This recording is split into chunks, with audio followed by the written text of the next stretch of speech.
श्रावण मास की अनेक कथाएं हैं। हाँ। अगर एक लाइन में बोलूँ ना तो ये श्रावण संपूर्ण करने वाला मास है, ओके। क्योंकि इसमें बहुत लोगों की कामनाएं पूर्ण हुई हैं। जैसे ऋषि मार्कंडेय, जिन्होंने 5 वर्ष की अवस्था में ही तपस्या की थी महादेव की, इसी महीने उनको भगवान ने वरदान दिया था दीर्घायु होने का, ठीक जो है। कहते हैं कि वो अमर हैं। हाँ।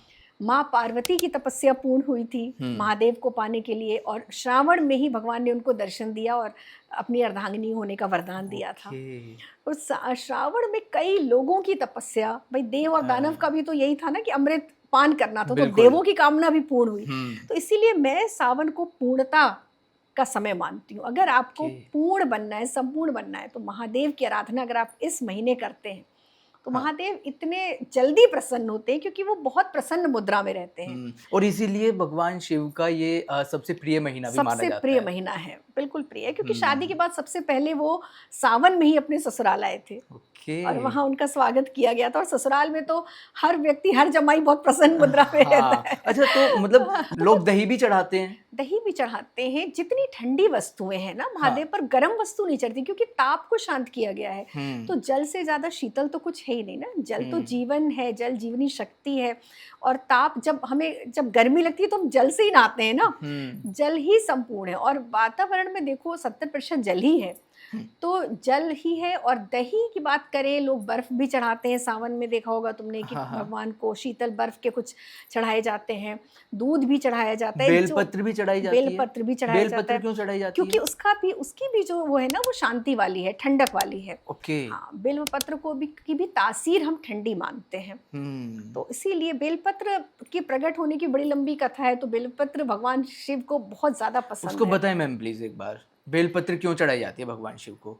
बिल्व पत्र, देखो एक बार ना एक कथा आती है कि भगवान जब गौ माता के गोबर जहाँ पर किया था उन्होंने, वहीं से बिल्व पत्र की जो है उत्पत्ति हुई थी। और ये जब देवों ने भगवान शिव से वरदान मांगा था कि ऐसा क्या हम आपको अर्पित करें जो आप जल्दी प्रसन्न हो जाए, और उसका निर्माण कैसे वो पेड़ आएगा, तो उन्होंने बोला था कि गौ माता में 33 कोटि देवता निवास करते हैं। और सबसे ज्यादा हम पवित्र मानते हैं गौ माता का जो गोबर, जो कंडा होता है, उसको पवित्र मानते हैं। तो वो एक पूरी विधि थी, और वहीं से फिर वो वृक्ष उत्पन्न हुआ था। और सबसे पहले माँ लक्ष्मी ने अर्पित किया था बिल्व पत्र भगवान शिव को। तो बिल्व पत्र में कहते हैं तीनों देवताओं का वास भी मानते हैं हम, ब्रह्मा विष्णु महेश तीनों का वास मानते हैं बिल्व पत्र में। उसकी डंडी में माँ लक्ष्मी का वास मानते हैं।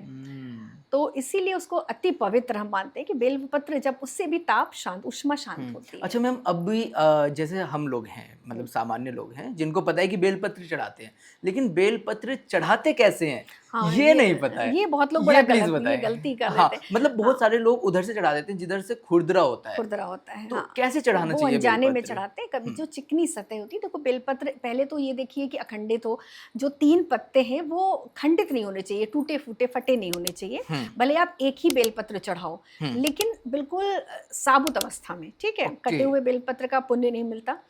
और जो उसकी चिकनी सतह होती है, उसकी पहले डंडी आपको तोड़नी होती है। ठीक है। आप बोलते हो तो बेलपत्र अगर ले आते तो मैं आपको दिखाती है। उसकी जो डंडी होती है उसको तोड़ देते हैं पीछे से।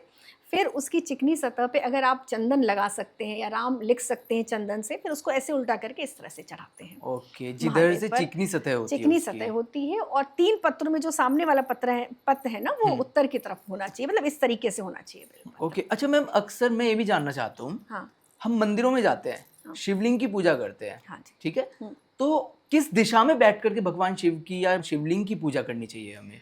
देखो, शिव जी की पूजा हमेशा, क्योंकि सारे शिवलिंग, एक महाकाल को अगर हम छोड़ दें, तो सभी उत्तरामुखी हैं। सबका जो उत्तर की तरफ मुख है भगवान शिव का, तो हम भगवान के शिव के मुख के आगे खड़े होकर तो नहीं कर सकते पूजा। तो पीछे दक्षिण की तरफ जो शिव जी शिवलिंग के पीछे खड़े होकर, हमारा भी फेस उत्तर की तरफ रहना चाहिए।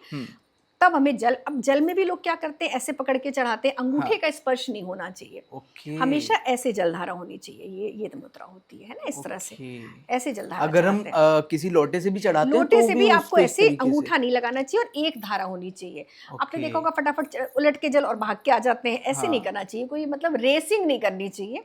आप छोटा सा ही चढ़ाइए, लेकिन आराम से एक धारा बनाकर। एक धारा जल का बहुत महत्व है शिव जी पर। तो तरीका होता है बिल्वपत्र चढ़ाने का, दिशा का। अगर आप विधि विधान मानिए तो फिर पूरी तरह से मानिए। जैसे मान लीजिए हमने बेलपत्र चढ़ाया, उसके बाद भांग के पेड़ का भी महत्व माना जाता है, धतूरे का भी महत्व माना जाता है, तो इनके पीछे की कहानी बताइए, क्या कथा है, मतलब ये सब क्यों चढ़ाने चाहिए शिव के ऊपर? क्योंकि देखो महादेव, क्यों उनको महादेव नाम पड़ा, देवाधिदेव क्यों पड़ा?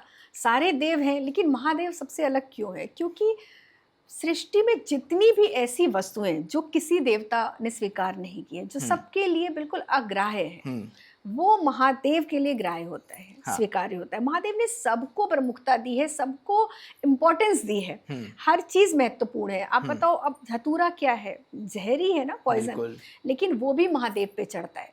सबके पीछे देखो कहीं ना कहीं एक रीजन होता है, क्योंकि हम महादेव, हम भगवान के पास सब कुछ छोड़ कर आते हैं। बिल्कुल। तो यहाँ पर उसका एक प्रतीकात्मक ये होता है कि हम अपनी कटुता, अपनी ईर्ष्या, हमारे अंदर जो विकार है ना, जब तक हम उन विकारों का त्याग नहीं करेंगे, लोग दुनिया भर का त्याग करते हैं कि सावन में हम ये नहीं खाएंगे, हम उपवास रखेंगे, हम व्रत रख, लेकिन विकारों का त्याग नहीं करते हैं।